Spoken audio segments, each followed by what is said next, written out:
कर्नाटक के सीएम येदियुरप्पा और लिंगायत फिर के स्वामी वाचानंद मंच पर ही आमने सामने आ गए। कैबिनेट विवाद को लेकर दोनों ही एक दूसरे के खिलाफ बोलने लगे। मामले ने इतना तूल पकड़ा कि येदियुरप्पा ने इस्तीफा देने की बात भी कह दी।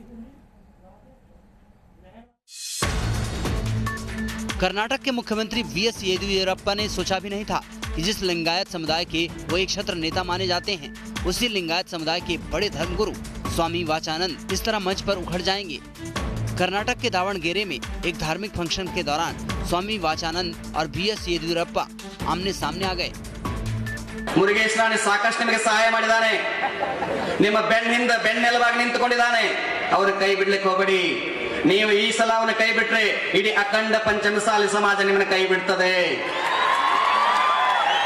ಕುತ್ಕೋಬೇಕ್ರಿ, ಅಲ್ರಿ ನಾವು ಸತ್ಯವನ್ನು ಹೇಳಕತ್ತೀವಿ, ಕುತ್ಕೊಳ್ಳಿ ನೀವು, ಕುತ್ಕೊಳ್ಳಿ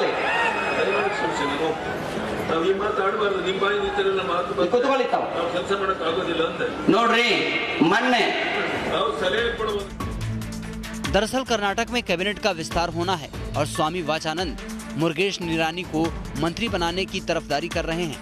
खुले मंच पर स्वामी ने येदियुरप्पा से जैसे ही तल्ख बोले, येदियुरप्पा कुर्सी से उठे और नाराजगी जताई। येदियुरप्पा कुछ देर बाद वहीं बैठ तो गए, लेकिन बाद में मामले की गंभीरता और धर्मगुरु के गुस्से को देख उन्हें अपनी मजबूरियां गिनाने लगी और लगे हाथ इस्तीफा देने का दांव भी चल दिया। मैंने गुरुजी से निवेदन किया कि कृपया मेरी स्थिति समझें। 17 विधायकों ने विधायक और मंत्री पद से इस्तीफा दिया था। वो 4 महीने तक लटके रहे। अगर वो साथ नहीं देते तो मैं सीएम भी नहीं बनता। उनके समझौते और आपके आशीर्वाद की वजह से मैं राज्य का मुख्यमंत्री हूँ। आप सलाह दे सकते हैं, मैं उस मुद्दे पर बात करूँगा। मुझे कैसे काम करना है उसके लिए सलाह दीजिए, मैं उस पर अमल भी करूँगा। अगर आप ऐसा नहीं चाहते तो मैं कल ही इस्तीफा दूंगा। मैं कुर्सी पर नहीं बैठ सकता। येदियुरप्पा के लिए एक तरफ कुआं और दूसरी तरफ खाई वाले हालात हैं। उन्हें दूसरी पार्टी से आए विधायकों से किया वादा भी निभाना है और बीजेपी विधायकों को भी साथ कर रखना है। अब तक उनके पीछे खड़े लिंगायत समुदाय के वोट को भी वो नजरअंदाज नहीं कर सकते, लेकिन उनके पास इतने पद नहीं हैं कि सबको खुश रख सके। 225 विधायकों वाली विधानसभा में बीजेपी के 117 सदस्य हैं। उपचुनाव के 15 सीटों में बीजेपी ने 12 सीटें जीत ली।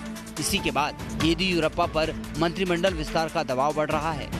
हालांकि सूत्रों के मुताबिक बीजेपी के शीर्ष स्तर के नेता फिलहाल इसे टालना चाहते हैं। बीजेपी का एक वर्ग कांग्रेस और जेडीएस से बीजेपी में शामिल हुए सभी विधायकों को मंत्री पद देने का भी विरोध कर रहा है। इसके अलावा येदियुरप्पा पर जातिगत समीकरण साधने का भी दबाव है, क्योंकि मौजूदा 17 मंत्रियों में से 8 मंत्री लिंगायत समुदाय से ताल्लुक रखते हैं। इसके अलावा 3 और लिंगायत समुदाय से संबंध रखने वाले विधायकों को मंत्री बनाने का दबाव उन पर बनाया जा रहा है।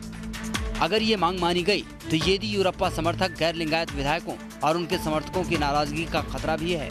बहरहाल बीजेपी अध्यक्ष अमित शाह 18 जनवरी को कर्नाटक आ रहे हैं। माना जा रहा है कि तभी मंत्रिमंडल विस्तार का कोई फॉर्मूला निकल सकता है। Team news nation.